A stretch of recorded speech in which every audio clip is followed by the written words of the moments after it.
Og hér ég staddur í Þjóðleikhúsinu þar sem fjöldi framsóknarmanna saman kominn til þess að fagna aldarafmæli flokksins. En það vantar áþreifanlega einn framsóknarmann í teytið, sjálfan Sigmund Davíð Gunnlaugsson. Hann með sína eigin veislu á Akureyri en fréttamaðurinn Sunna Valgerðardóttir náði tali af Sigmundi nú rétt fyrir fréttir. Það verið að halda upp á þetta aldarafmæli flokksins bæði hér á Akureyri, í Skagafirði og í Reykjavík. Það segja sumir, meðal annars formaðurinn og stjórnmálafræðingar að flokkurinn sé klofinn og það sé verið að halda upp á þetta afmæli í skugga mikilla flokksátaka.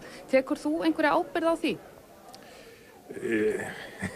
Ekki smekla á Ríkisútvarpið, en hins vegar það alveg rétt að það eru blendan tilfinningar við þessar aðstæður, því að maður hafði þetta séð fyrir sér að halda upp á þetta aldarafmæli í aðdraganda kosninga eftir eitt árangursríkasta kjörtímabil í sögu flokksins. Og svo hefur þetta gengið á þessu, því ekki að neita, en það á ekki komið í veg fyrir að menn fagni þessu miklu tímamótum og þessari gríðarlega miklu og góðu sögu þessa flokks. Hvað skref ætlar þú að taka til þess að laga þennan klofning sem hefur orðið innan flokksins? Já, ég mun bara reyna að leita samráðs við Ríkisútvarpið hvernig við vinnum úr þessu saman. En innan flokksins ætlar eitthvað að vinna innan flokksins, ekki bara við Ríkisútvarpið? Já, Ríkisútvarpið náttúrulega kemur það mikið að málum í flokknum að ég held sé eðlilegt að við vinnum þetta í samvinningu. En hvað með formaður flokksins? Hefur hann eitthvað þetta að segja? Ég skildi ætla það. Og ætlar að vera í einhverjum samskiptum við hann? Nú sagði hann í morgun að ykkar samskipti væru ekki eins og best væru á kosið. Ætlar þú að taka einhver skref til þess að laga það? Ég hef, eins og ég hef lýst lengi, alltaf verið tilbúinn til þess að vinna að því með þeim hætti sem að besti til þess fallin að ná árangri fyrir flokkinn og fyrir landið. Og til þess að ná árangri þá þurfum menn að vinna saman, bæði innan flokks og jafnvel gagnvart fólki utan flokks. Þannig að það hljóta allir að þurfa að leggja sista mörkum í því. Og þú ætlar að gera það?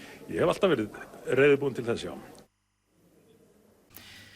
Sigmundur Davíð Gunnlaugsson, fyrirverandi formaður Framsóknarflokksins og oddviti hans í Norðausturkjördæmi, eini þingmaðurinn sem hefur ekkert mætt á Alþingi, hvorki á þingsetningu né eftir að þing kom aftur saman eftir kosningar.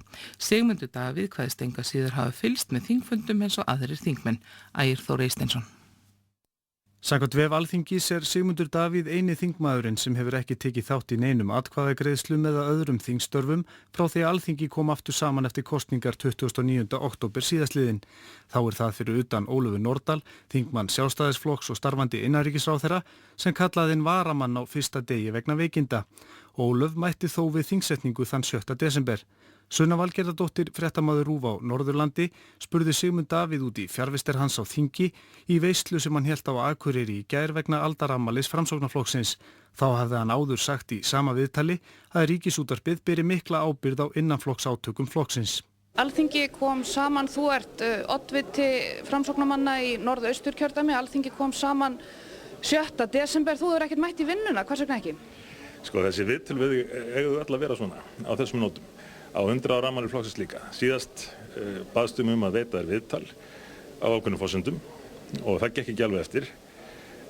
Svo mættir hér í 100 ára afmæli og spurningar svo þessar. Á þetta bara að vera svona? Ekkert mætt í vinnu. Hvers konar nálgun þetta á viðtal? Þú hefur ekki mætt á Alþingi síðan að það kom saman. Það eðlileg spurning að spyrja hvers vegna ekki. En þá getur bara beðið viðtal það. Þú kemur ekki hingað og beðið viðtal afmæli flokksins og kemur með svona útúrsnúningar svo þetta. Það skal tekið fram að fréttamaður RÚV fullyrti aldrei við Sigmund Davíð að viðtalið yrði aðeins aldarafmæli Framsóknarflokksins. Eftir að fréttamaðurinn hafði bent Sigmundi Davíð á að stjórnmálamenn þurfi að vera viðbúnir því að vera spurðir út í störf sín, féllst hann á að svara spurningunni ef hún yrði umorðuð. Alþingi kom saman 7. desember, þú hefur ekkert mætt á þingfundi, hvers vegna ekki? Ég hef fylgst með þingfundum eins og aðrir þingmenn og gangi mála þar. Þú þó ekki fylgst eins vel og aðrir þingmenn, vegna þess að aðrir þingmenn hafa verið að mæta í þingsal, ekki þú?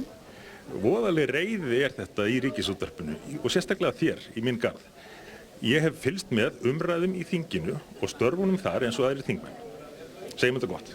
Sagði Sigmundur Davíð í samtali við Sunnu Valgerðardóttur í gær. Það skal tekið fram að fréttastofa RÚV bauð í morgun Sigmundi að veita nýtt viðtal fjarvistir hans á þingi og stjórnarmyndunarþreifingar. Þeirri beiðni hefur ekki verið svarað.